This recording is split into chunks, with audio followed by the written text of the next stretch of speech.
ಈ 20 ನಿಮಿಷ ಸರಸ್ವತಿ ದೇವಿ ನಾಲಿಗೆಯ ಮೇಲೆ ಇರುತ್ತಾಳೆ. ಏನೇ ಹೇಳಿದರೂ ಆಗುತ್ತೆ. ಸರಸ್ವತಿ ದೇವಿ ಜ್ಞಾನ ಮತ್ತು ಕಲಿಕೆಯ ದೇವತೆ. ಈ ಒಂದು ಸಮಯದಲ್ಲಿ ಸರಸ್ವತಿ ದೇವಿಯು ನಮ್ಮ ನಾಲಿಗೆಯ ಮೇಲೆ ಕುಳಿತುಕೊಳ್ಳುತ್ತಾಳೆ. ಈ ವೇಳೆ ನಾವು ಏನನ್ನೇ ಬಯಸಿದರೂ ನೆನೆದರೂ ಎಲ್ಲವೂ ಈಡೇರುವುದು.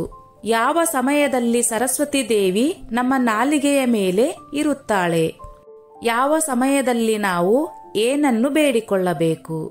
ಸರಸ್ವತಿ ದೇವಿಯನ್ನು ಜ್ಞಾನ, ಸಂಗೀತ ಮತ್ತು ಕಲೆಯ ದೇವತೆ ಎಂದು ಪರಿಗಣಿಸಲಾಗಿದೆ.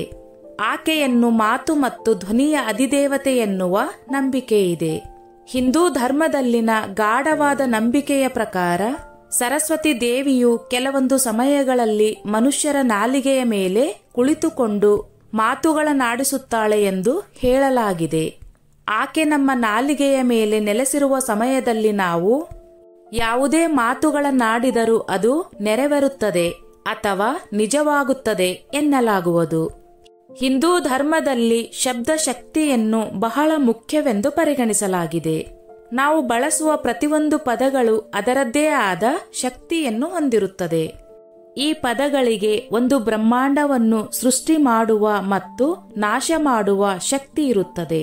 ಕೆಲವು ಮಂಗಳಕರ ಸಮಯಗಳಲ್ಲಿ ದೇವರು ಮತ್ತು ದೇವತೆಗಳನ್ನು ಪೂಜಿಸುವುದು ಮತ್ತು ಮಂತ್ರಗಳನ್ನು ಪಠಿಸುವುದು ವಿಶೇಷ ಮಹತ್ವವನ್ನು ಹೊಂದಿದೆ. ಸರಸ್ವತಿ ನೆಲೆಸುವ ಸಮಯ. ಕೆಲವು ಮಂಗಳಕರ ಅಥವಾ ಶುಭ ಸಮಯದಲ್ಲಿ ಸರಸ್ವತಿ ದೇವಿಯನ್ನು ಪೂಜಿಸುವುದರಿಂದ ನಿಮಗೆ ವಿಶೇಷ ಫಲ ದೊರೆಯುತ್ತದೆ. ಈ ಸಮಯದಲ್ಲಿ ನಾವು ಆಕೆಯ ಪೂಜೆಯನ್ನು ಮಾಡುವುದರಿಂದ ಸರಸ್ವತಿ ದೇವಿಯ ಪ್ರಬಲವಾದ ಆಶೀರ್ವಾದ ನಮಗೆ ಪ್ರಾಪ್ತವಾಗುವುದು ಎನ್ನುವ ನಂಬಿಕೆ ಇದೆ. ಮಂತ್ರಗಳ ಪಠಣದಿಂದಲೂ ನಾವು ಆಕೆಯ ಅನುಗ್ರಹಕ್ಕೆ ಸುಲಭವಾಗಿ ಪಾತ್ರರಾಗಬಹುದು ಎಂದು ಹೇಳಲಾಗಿದೆ. ಪೌರಾಣಿಕ ನಂಬಿಕೆಗಳ ಪ್ರಕಾರ ಸರಸ್ವತಿ ದೇವಿಯ ಆಶೀರ್ವಾದವನ್ನು ಪಡೆದುಕೊಳ್ಳಲು ಉತ್ತಮ ಸಮಯವೆಂದರೆ ಅದುವೇ ಮುಂಜಾನೆ 3:10ರಿಂದ 3:15ರವರೆಗೆ.